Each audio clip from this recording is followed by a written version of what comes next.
Welcome to the Ben Daniel Podcast. We're calling a spade a spade. Caitlin Clark and Kelsey Mitchell carry Christy Sides and the Indiana Fever to yet another victory following their two-game losing streak against the Las Vegas Aces. Folks, what do I tell you? We don't win because of Christy Sides. We win despite Christy Sides. Christy Sides is trash. Christy Sides, you suck. Shout out to you. Kelsey Mitchell and Caitlin Clark, when we were going through that 7-1 span, that 8-2 span, and that 10-game time frame, it was because Caitlin Clark and Kelsey Mitchell were offensively carrying this team across the finish line. It wasn't because Christy Sides was scheming and game planning and implemented this and implemented that. It was because Caitlin Clark and Kelsey Mitchell dragged this team across the finish line. Even though we have shooters like Damaris Dantas, 3-and-D players like Lexi Hull, some type of a post presence in Aaliyah Boston, a defensive quarterback, and a rim runner in Tammy Fagbenley, even though we have all that, Christy Sides is the one outlier, along with an Alyssa Smith, that continuously caused the Indiana Fever to go into every game behind the 8-ball, right? We start off the game with the same garbage starting lineup with an Alyssa Smith in there. So what did we start? We started off 4 versus 5 to start the game. Christy Sides is still on the sideline. So we started off the game 4 versus 5 on the floor and without a head coach on the sideline. But luckily for us, the Dallas Wings play absolutely no defense at all. Neither team can make a layup. Both teams played sloppy. But at the end of the day, we had Caitlin Clark and Kelsey Mitchell, and the Dallas Wings did not. At the end of the day, we had the two best players on the court, and the Dallas Wings did not. Caitlin Clark and Kelsey Mitchell are the only reason we won this game. Caitlin Clark and Kelsey Mitchell will be the only reason the Indiana Fever make a run in the postseason. If the Indiana Fever win games in the postseason, if we advance forward in the postseason, it's going to be because Caitlin Clark and Kelsey Mitchell had games like they had today. It's not going to be because, oh my God, Aaliyah Boston, 30 points. It's not going to be because of that. It's not going to be because, oh my God, Aaliyah Boston, 20 and 10. It's not going to be because of that. It might be because, oh my God, Lexi Hull hit 17 points with 5 threes. It might be because of that. But it's never going to be because Aaliyah Boston, Alyssa Smith, Christy Sides. It's never going to be because of them. It's going to be in spite of them. The Indiana Fever probably have the best backcourt in the WNBA. It is what it is. And with the best backcourt in the WNBA, there is a lot of weight and pressure on your shoulders. And Caitlin Clark and Kelsey Mitchell today seemed to get back to what they were doing those 10 games following the Olympic break. Until we go up against a good team so Christy Sides can, easy there, girls, easy there. Pull on the reins, slow this team down, post up Alyssa Smith for some strange reason, post up Aaliyah Boston as if that's a winning recipe. We should be able to beat teams like the teams we beat today. The Dallas Wings should be a team that we beat. The Chicago Sky should be a team that we beat. The Los Angeles Sparks should be a team that we beat. And now this upcoming week against the Mystics, that should be a team that we beat. The Atlanta Dream, that should be a team that we beat. I want to prove to everybody that the Indiana Fever can beat the Minnesota Lynx of the world and the Las Vegas Aces of the world. We showed we could beat the Connecticut Sun. We're going to need to beat them come playoff time. So I hope we're all ready to ball. I hope Caitlin Clark and Kelsey Mitchell are ready to score 60 points collectively, because that's the only way this team is going to succeed in the playoffs. Caitlin Clark, in case you guys didn't know, she broke the all-time rookie assist Well, she broke that a long time ago. She broke the all-time rookie scoring record this afternoon, and that updates her season averages. She's now averaging 19.5 points, 5.7 rebounds per game, 8.5 assists per game. Yes, for all the dumbasses that used to follow the WNBA that are asking themselves, what's an assist? Well, is it really an assist? Well, how many dribbles qualifies as an assist? You guys are foolish. Whoever is thinking that, whoever is having that conversation, it's a conversation, folks. Trust me. I couldn't believe it either when I saw this going on Twitter.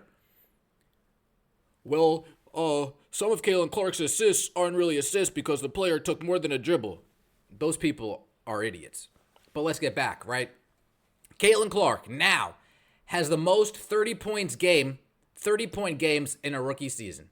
The most points in a game by a rookie this season. She had a 35-piece, a 30-piece, a 30-piece, 31, 29, 29, 28. Rickea Jackson might be more of a natural scorer, but Caitlin Clark is a way better scorer. Sometimes he doesn't got to be natural. Sometimes you got to work and practice and train and get better. And Caitlin Clark clearly has been doing that ever since she was a young lassie. Caitlin Clark today, 35 points, career high. 8 assists, 6 3-pointers made, 3 steals. She's the first player in WNBA history to reach these numbers in a single game. Caitlin Clark and Kelsey Mitchell are the first duo in WNBA history to both have 30 points with 5 or more made threes in a game. The Splash Sisters, as they are calling them. Caitlin Clark becomes the 11th player in WNBA history to score 750 points in a single season. And she's a rookie, folks. Caitlin Clark all-time rookie ranks number 1 in points, number 1 in assists, number 1 in three-pointers. Caitlin Clark now has the most points by a rookie in WNBA history. And before Caitlin Clark went off in the second half, Kelsey Mitchell was doing her thing as well. She became the 10th player in WNBA history to score 750 points or more in a single season. So again, Caitlin Clark and Kelsey Mitchell are the recipe to success for the Indiana Fever. But with coaches like Christy Sides, with sack of potatoes Alyssa Smith, with soft hands Aaliyah Boston, we need to play to our strengths. And going to those players isn't the strength. Sorry. It is what it is. I don't mean to be rude, but Caitlin Clark and Kelsey Mitchell are the engine that makes the Fever go. They both need to do this. 30 each. Just like how LeBron and Kyrie both needed to score 40 apiece pretty much to beat that Warriors team. Clark and Mitchell pretty much need to drop 35 or more each in order to overcome a trash coach named Christy Sides. The total box score tells a bit of a story. Alyssa Smith, 19 minutes. 19 minutes too long, but it is what it is. We got to put somebody on the floor. Why did she start? I have no idea. 4 for 7 from the field, 0 for 2 from the free throw line. Alyssa Smith can't make a free throw. Alyssa Smith can't make a free throw, and Christy Sides can't make a good decision. Between the two of them, they're a match made in hell. Complete awful. Again, 4 versus 5, starting out every game, and we still don't have a head coach on the sideline. Aaliyah Boston, 6 for 10 in 31 minutes, 15 points, 6 rebounds, 6 steals. Debbie Antonelli, you're usually good, but I felt like I was getting spoken to like I was a dummy this whole entire game. Aaliyah Boston, 6 assists. I don't care. I don't care. The WNBA, some people said it needs to be saving, and there's no... No, it needed to be saved. Nobody watched this crap. Adam Silver was probably this close to pulling the plug before Caitlin Clark showed that there's somebody worth a salt in the WNBA. The announcing today was just bad. Like, I'm listening to it, I'm like, guys, I've watched every single game. Why are you talking to me like I'm a child? Why are you trying to spoon feed me information? Oh, that's a veteran referee right there. She waited for her to miss the shot, and then she called the foul. What's veteran about that? Again, Debbie, you're usually better than that. Today, not your best moment. Not your best moment at all. Kelsey Mitchell, 30 points, 50% from 3, 12 for 21. Lexi Hull, 1 for 5, 4 for 4 from the free throw line. And let me just let everybody know, the difference between Lexi Hull not making her shots and Nalissa Smith not making her shots, Lexi Hull is an additive on the defensive end. Lexi Hull is one of the better three-point shooters on this team and in this league. She actually exerts her energy on the defensive end, gets called for garbage fouls, and she ends up not playing nearly as much as she should. 29 minutes, if she didn't get into foul trouble, that's looking more like a 35-minute game from Lexi Hull. But we started off this game, of course, 2 very bad foul calls. Lexi Hull sits a majority of the second quarter. Referees weren't awful today. They're awful every day. What do you want me to say? Caitlin Clark, 10 for 22 from the field, 6 for 14 from the free throw line, made all 9 of her free throws. It's about wanting to practice your free throws. Nalissa, it's about getting in the gym and repeating time after time after time again. Your routine, your form, your routine, your form. Nalissa, do you want to improve on your free throws or do you want to continue to be a sack of potatoes? Let me know. Caitlin Clark, 35 points, 8 assists, 2 rebounds. Folks, those 8 assists, very sneaky 8 assists. Got him within the flow of the game, within the half-court offense. A couple lead-ahead passes. Lexi Hull missed a really easy layup. But those 8 assists were very, I want to say Jason Kidd-ish, with how it wasn't incredibly fast break assists. There were a lot of half-court draw, kick, half-court draw, kick. So Caitlin Clark playing within the parameters that Christy Sides' garbage self has set up. She had a pretty good game today. Only 5 turnovers. Couple loose handle turnovers, but nothing to be concerned about. She had 3 steals as well. What does she do besides shoot threes? I don't know. Assist, rebound, steal, play the passing lanes, gets her hands in there. I mean, let's be real here, Kennedy Carter. She does a lot more than shoot threes. Dantis, clutch off the bench. Katie Lou.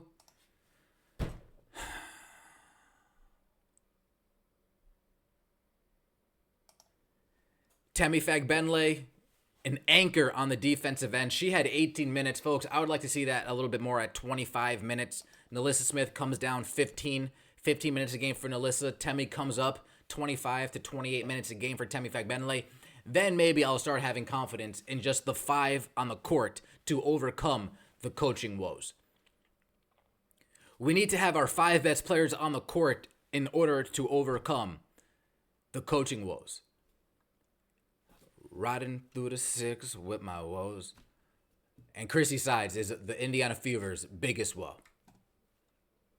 Chrissy Sides on the sideline and inserting Nalissa as our starting power forward. So every game, we go 4v5.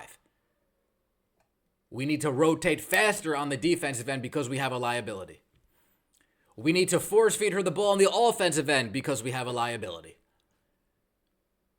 I don't care about bringing up people's confidence and making them feel good. I don't care about that. It means nothing to me. I want the best 5 that gives the Indiana Fever the best chance to win.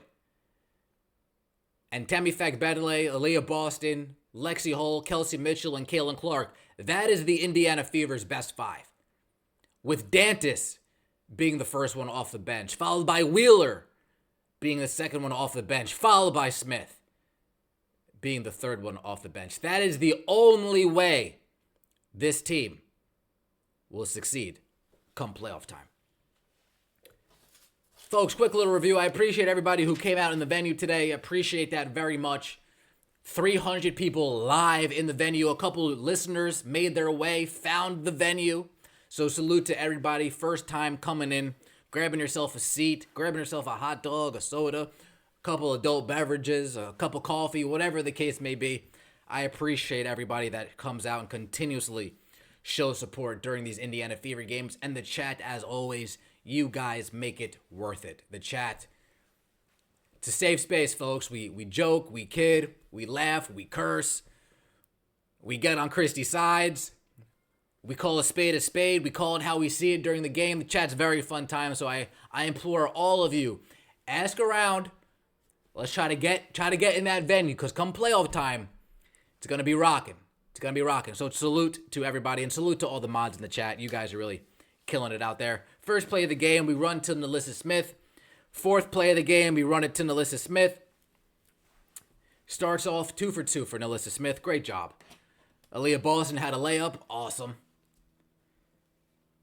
The Dallas Wings were killing it on the offensive boards. 3 offensive boards in the first 3 minutes. They end the first quarter having 10 rebounds to the Indiana Fever's 2 rebounds. Caitlin Clark, 3 points in the first quarter. Erupted in the second quarter.